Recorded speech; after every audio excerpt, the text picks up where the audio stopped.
Ministri i Jashtëm i Iranit deklaron thotë jo, thotë nuk është e vërtetë që ne kemi bllokuar ngushnisë në Hormuzin.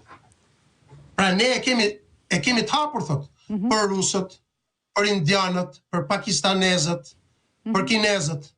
Ne thotë e kemi të bllokuar për kundërshtarët tanë. Tani, shkurtimisht e kjo çështja e negociatave, në çfarë kushtesh ulet SBA për negociatat? Shumë shkurtimisht, tu që të kap dhe një element tjetër.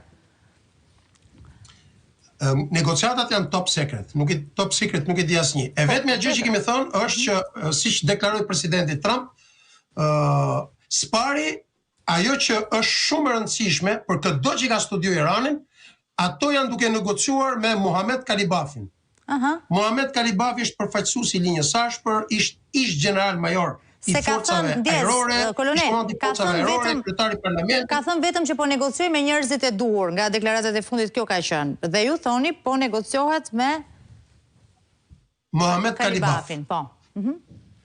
Të cilin paktën kam një 15 vite që studioj si mënyrën se si operon në strukturën politike dhe të sigurisë, është një nga negociatorët më të mirë, është një nga negociatorët pothuajse në të njëjtin nivel me Ali Larijanian, madje Trumpi deklaron se Trumpi kret ndryshe nga presidentët e tjerë, i thot ca gjëra të vërteta që s'duhet i thojnë fakt.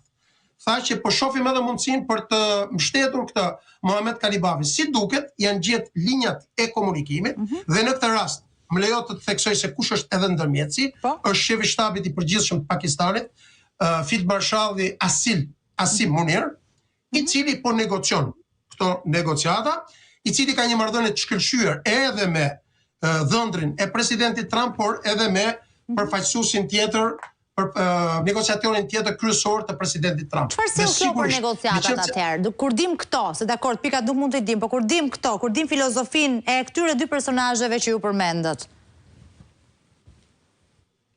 Shiko, për te modestisë ne dime çik më tepër, po nuk kemi të autorizuar themi gjëra që nuk janë interes të publikut.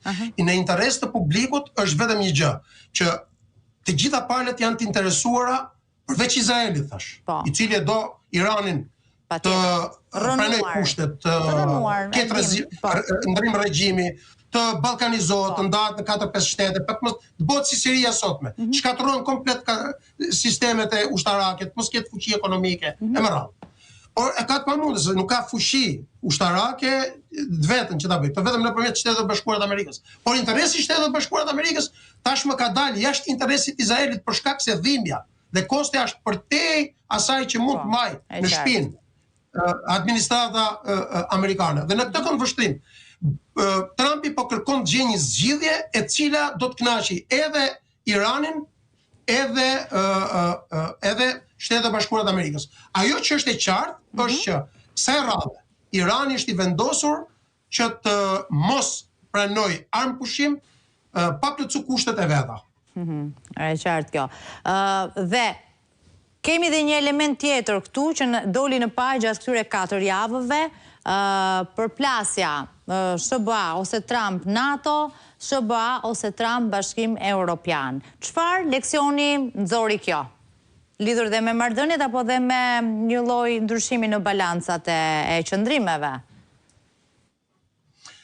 Presidenti Trump me një vizion shumë të qartë, shumë të zgjuar në raport me Federatën Ruse, e filloi që në muajin shkurt kur u fut në Shtëpinë e Bardhë me politikën e jashtme drejt Eurazisë, pra në lidhje me konfliktin midis Ukrainës dhe Federatës Ruse, për të gjetur një rrugë të mesme.